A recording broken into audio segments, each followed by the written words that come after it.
Hello and welcome back to Constellation Station. I'm Nicole from the Cincinnati Observatory, and today we're going to talk all about nebulas. You may have joined us for our last nebula video, all about how to make a nebula out of a salad spinner. And this week, instead of using a salad spinner, we are going to make a nebula in a jar. So this is something that you can take with you anywhere you want to go. You can keep it in your room, but I love this craft because we get to bring space into your home. So if you don't have a salad spinner on hand, this might be a better nebula craft for you. So we are going to need a few supplies for our craft today. We're going to need some cotton balls. Those are kind of to mimic the clouds of gas and dust that we learned about last time that we talked about nebulas. We're also going to have some water. That's just going to create an environment for our glitter and our food coloring to mix with our cotton balls and make the really pretty colors of nebulas, like we saw with the Orion Nebula and the Cat Eye Nebula last time. And then we're going to need some glitter glue. That's to add the stars, because remember, nebula are where stars are born. And then we have our food coloring here. Those are going to create the really cool colors that we see in nebulas. So I used a few colors last time we made our nebula. We're going to use a few different colors today. So we are going to start by using our glitter glue. So I want us to use the glitter glue to kind of coat the sides of our jar. So nebulas are filled with a lot of gas and dust, and sometimes that gas and dust get in the way of the stars that we can see. Sometimes they act like clouds between us and the stars from within. So to help us actually see the glitter, see the stars, I'm going to have us just sprinkle some glue on the edge of our jar. So you can have as much as you'd like. If you don't have glitter glue, instead of using glitter glue here at the beginning, you can add maybe glitter throughout. You can also use maybe sugar to act as glitter inside of your nebula. I'm just going to add some gold glitter glue in here as well. And it's okay if it's not a perfect pattern on the side, because it'll get kind of mixed up when we add our cotton balls and add our water. We just want a little bit along the side so we'll be able to see that glitter come through when we start adding all of our other ingredients here. Our next step is going to be to add a little bit of water in the bottom of our jar.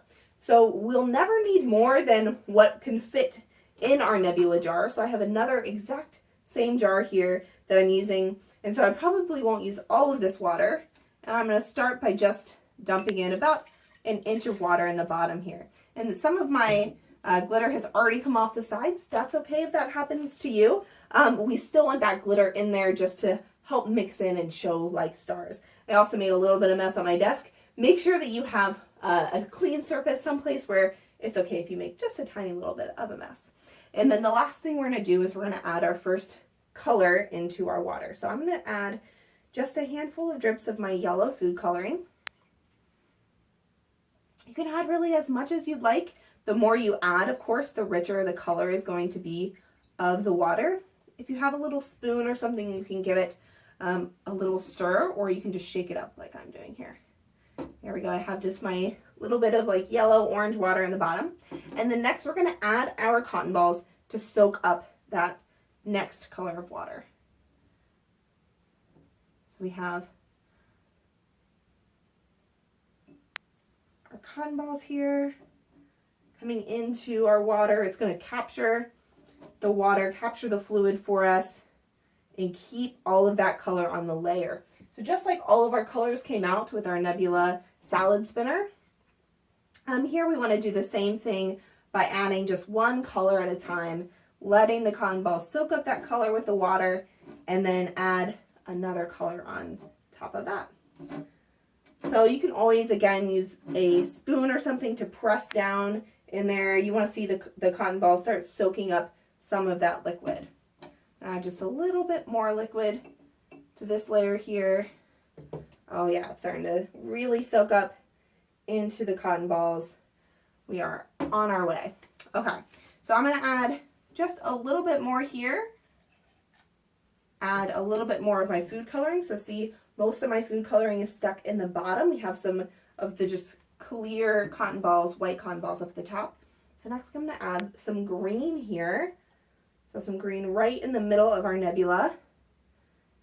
And it's already kind of soaking up into the cotton balls a little bit.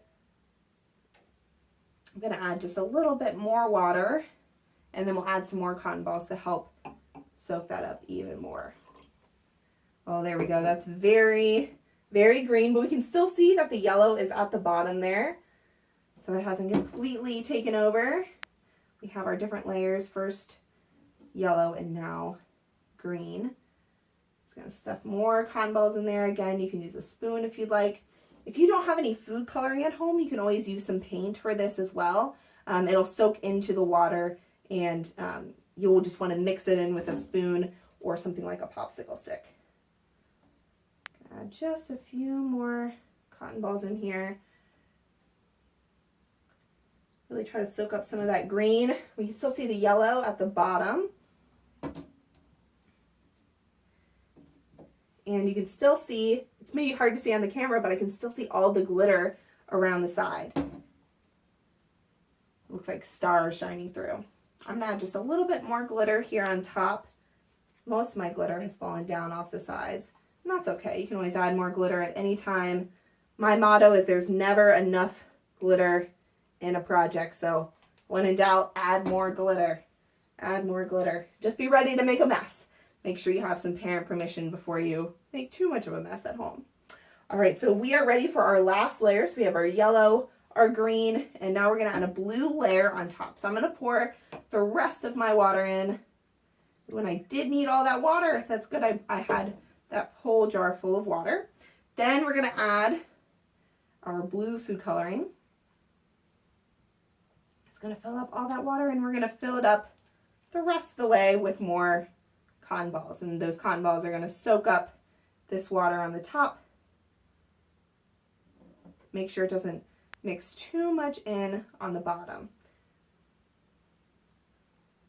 I'm not going to use quite all of my cotton balls here. You may not need that many cotton balls if you only have a small little jar. If you have a big jar, you might need a whole bag of cotton balls. It really just depends on how big you want your nebula to be.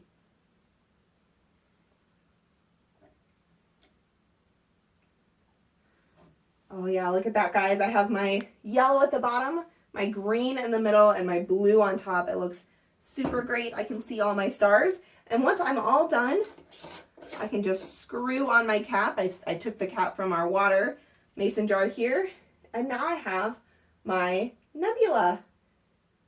Now this should be fine just sitting room temperature. It should never go bad, but if you do want to, you can always get everything out and start again. That's the best thing about making these nebulas. You can keep them as long as you'd like, but if you want to make the craft again, all you have to do is start over from the beginning. I hope you guys enjoyed making our nebulas today. Definitely share our video to your friends if they like space and nebulas as well. Show us a video of your nebula that you make or a picture. You can share it on Instagram or Facebook at Cincinnati Observatory. And then we'll see you guys here next time at Constellation Station.